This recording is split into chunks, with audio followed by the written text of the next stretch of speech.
Hello friends, this is Prakash Joshi, your course coordinator, welcoming you to this course in New Literatures in English. The idea of New Literatures in English, alternatively called New English Literatures, is essentially intertwined with the idea and the history of Commonwealth of Nations and their literatures. The beginning of these literatures traces back to the processes of colonization and the subsequent decolonization in which Britain had been involved. It is necessary to make this distinction between the colonization by Britain and the colonization by other European colonial powers, because the field of study we are entering is the field of Anglophone literatures, especially from the parts of the world that had been under British colonial rule for shorter or longer durations. Understandably so, because like the former British colonies have produced Anglophone literature, the former French and Spanish colonies have given us Francophone and Hispanophone literatures. It is important to take note of the fact that there is so much more than a simple difference of languages that characterizes these literatures from these colonies of these former colonial powers. It is the entire cultures of the colonizers, along with the cultures of their languages, that affect, impress, and create the circumstances for the reaction among the colonized populations. It would be better if we understand this phenomenon through the illustrative example of the difference between the British Caribbean and the French Caribbean. Also called the Anglophone Caribbean and the Francophone Caribbean, the islands of the region show a remarkable difference among themselves depending on which of the two powers had been their colonizer. Speaking of the effect of the British colonial culture and the reaction against it, the Encyclopaedia Britannica on the one hand mentions Earl Lovelace of the British Trinidad making a probe into the paradoxes often inherent in social change through his use of Trinidadian speech patterns and standard English. And on the other hand, the encyclopedia mentions Aimé Césaire of the French Martinique voicing his ardent rebellion in a French that was heavy with African imagery. Put together for comparison the two cases, the first of Earl Lovelace of Trinidad and the second of Aimé Césaire of Martinique, illustrate why and how two different languages and cultures of Britain and France are manipulated and used by the two writers differently, though toward a similar goal. In the former case, Earl Lovelace interpolates the local Trinidadian speech with the standard English to bring home the point of independent identity, and in the later, Aimé Césaire impregnates, so to say, the French of European continental origin with a native African imagery to make an emphatic assertion of the validity of diverse identities. Simply stated, therefore, the coverage of new literatures in English primarily extends over the Anglophone literatures from non-Anglo-American countries. There are at least 4 reasons why the literature of the USA is not considered a part of this field of study. 1. The American literature has no newness about it, since it has been studied almost all over the world for around a century now.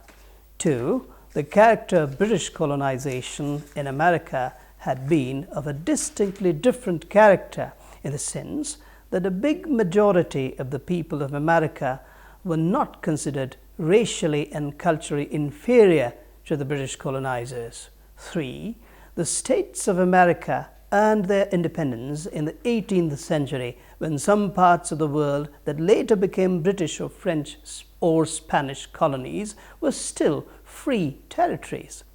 And 4. The USA has arguably been a reckonable economic and military world power for almost a century, and has now become almost the supreme cultural power too, since the onset of globalization and the happening of the cyber world. Of the 4 reasons that we have mentioned above to explain why American literature is not listed among the new literatures in English, the last two indicate that the literatures in this domain suffered marginalization. Mentioning the economic prowess and the current cultural supremacy of the USA, the third and the fourth reasons together indicate the fact that a majority of the literatures in this field come from the countries that had been and were called the Third World countries till just around 3 decades ago. Though there are countries like Canada and Australia among the producers of new literatures in English that haven't ever been parts of the Third World.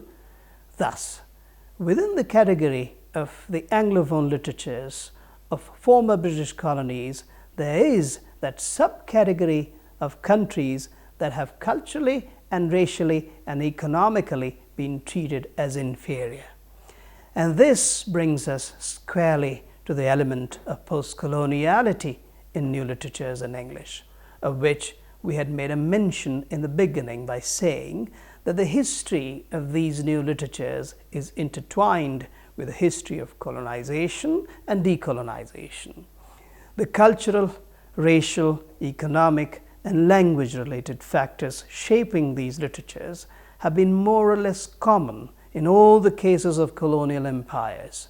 Yet, there is a clear difference between the forms of experience going into the literatures of the former British colonies on the one hand, and the former French and Spanish and other colonies on the other.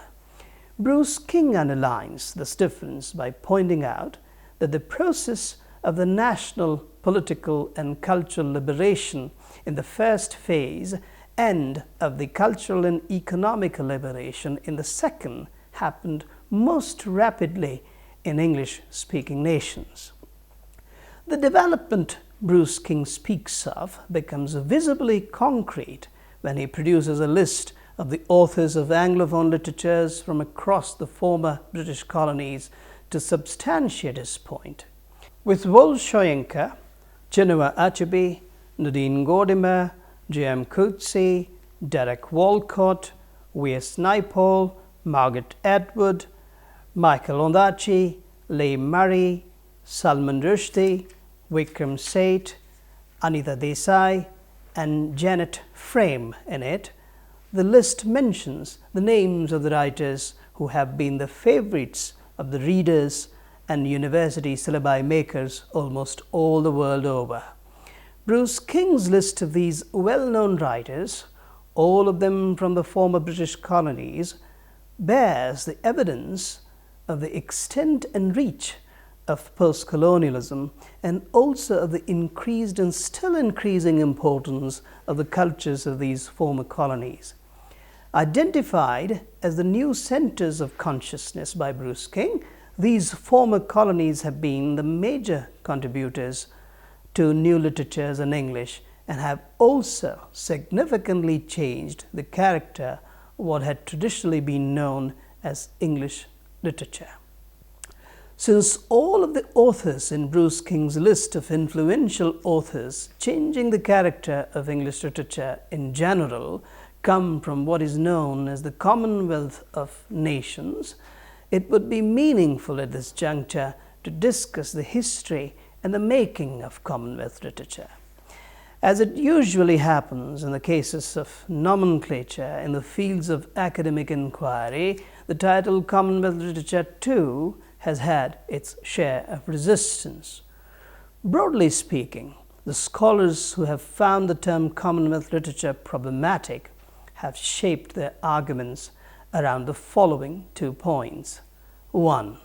That the title implies the idea of the supremacy of the culture, race, and language of the imperial power. And 2. That the literatures in English from the Commonwealth nations all over the globe are immensely diverse in terms of the use of language and cultural expression. Writing in his characteristic pungent vein in his essay, Commonwealth Literature Does Not Exist, Salman Rushdie calls this category a chimera and questions every idea supposed to be contained in the term Commonwealth literature.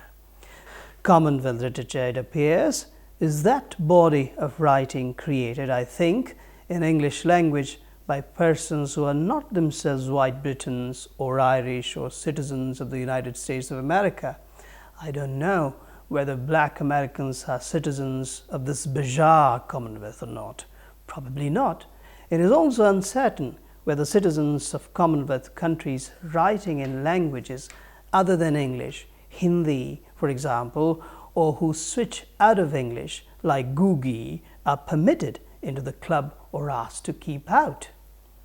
Rushdie goes on to call the idea of Commonwealth literature an exclusive ghetto that has reduced the far broader term English literature to something topographical, nationalistic, possibly even racially segregationist. He also cautions that a segregationist approach can and does lead one into an excessively narrow and sometimes misleading readings of some artists it is held to include. Friends, in this part of our talk so far, we have introduced ourselves to the idea of new literatures in English and have looked at some objections to the alternative denominations for the field, that is, Commonwealth literature.